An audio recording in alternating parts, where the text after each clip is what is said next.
I found out my family has a group chat without me and it's not what I expected. I'm a 29-year-old guy, the middle child sandwiched between two sisters, Emily, 34 and Sophie, 25. If you'd asked me a few weeks ago, I'd have told you we're a pretty close-knit family. We're not perfect, but we've always been there for each other. At least that's what I thought. Lately though, things have felt off. It started with small stuff, like not being in on jokes during family dinners. Emily and Sophie would be laughing about something and when I'd ask they'd just say, "Oh, it's nothing," or change the topic. I shrugged it off at first. I've been busy with work and I figured I was just missing out on group chats or quick catch-ups. But then, it started happening more often. I'd find out about family plans at the last minute, where Emily would reference something I had no clue about. It was like there was this invisible thread connecting everyone except me. The first real sign that something was up happened at a family barbecue. We were all hanging out in the backyard and Sophie was showing Emily something on her phone. They were giggling like kids and I asked what was so funny. As soon as I spoke up, the laughter died. They exchanged this weird look before Sophie stuffed her phone in her pocket and said, "Oh, it's nothing important." It was awkward. I tried to laugh it off, but I couldn't shake the feeling that they were hiding something. The weirdness hit a new level last weekend. I was at my parents' house helping my mom with her laptop. She's terrible with tech, so I'm the unofficial guy of the family. While I was sorting out her email, her phone buzzed on the table. I didn't mean to look, but the screen lit up and I caught a glimpse of a notification. The family chat. The message preview was from Emily. "Just don't mention it in front of him today." My stomach dropped. The family chat? What the hell? I thought I was in the only family chat we had. You know, the one with the usual boring stuff, grocery lists, reminders, the occasional meme, but this wasn't that chat. This was something else, something I wasn't a part of. I didn't say anything to my mom. I just handed her back the laptop and made up an excuse to leave. On the drive home, I kept replaying that message in my head. Just don't mention it in front of him today. What were they hiding from me? Was it something about me? Did I do something to upset them? I decided not to confront anyone right away. Instead, I started paying closer attention. I remembered a few months ago when plans for a family trip got changed last minute. At the time, they said it was because of Emily's work schedule, but now I wasn't so sure. And then there were the inside jokes I didn't get, the side conversations that ended as soon as I walked into the room. I pulled up my own phone and scrolled through our family chat. It was exactly what I remembered, dry basic stuff. Nothing like the message I saw on my mom's phone. There were no discussions, no jokes, no plans being made. Just logistical messages like who's bringing dessert on Sunday? It felt like a placeholder chat, something to keep me from noticing there was another more active one. I couldn't keep this to myself any longer, so I called my best friend, Jason.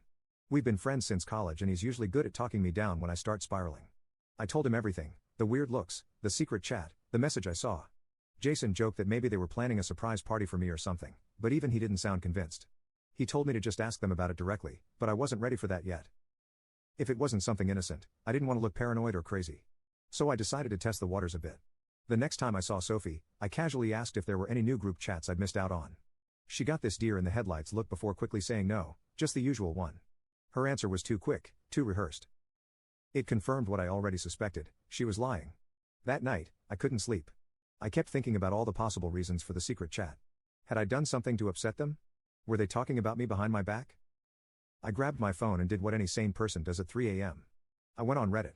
I searched for family secret chat and was surprised to find a bunch of posts from people who'd been in similar situations.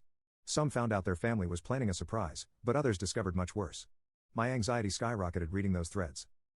The idea that my family might be hiding something serious from me kept me up all night. The next day, I tried asking Emily a similar question just to see if I could get a different answer.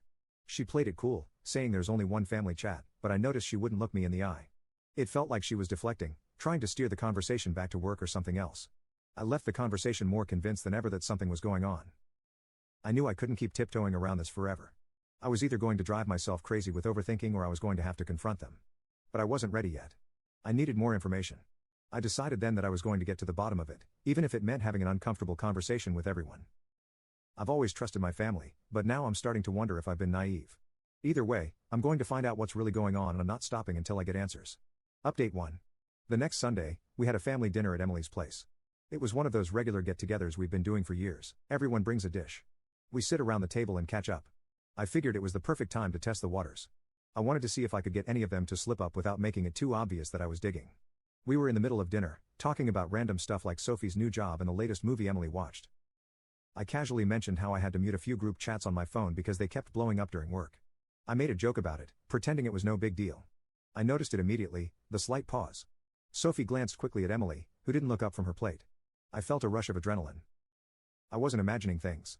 There was something they weren't telling me. After a moment, I went for it. Hey, are there any group chats I'm not in? I asked, keeping my voice light. It was almost like I was joking, but not really. The room went silent for a beat too long. Sophie gave this nervous laugh and started talking about dessert, like I hadn't just asked a direct question. My mom got up to clear the dishes moving quickly, while my dad seemed completely oblivious, focusing on the last of his mashed potatoes. Emily, though, she didn't look up. Just asked me about work instead, like she was trying to steer the conversation away. It was too obvious. I couldn't believe they were being this blatant about it. I leaned back in my chair and said, I know there's another family chat. I saw a notification on Mom's phone last week. That got their attention. Emily finally looked up, her face tightening. She didn't even try to hide her annoyance. My mom turned around from the sink looking guilty as hell while Sophie's smile dropped. My dad still had no idea what was going on.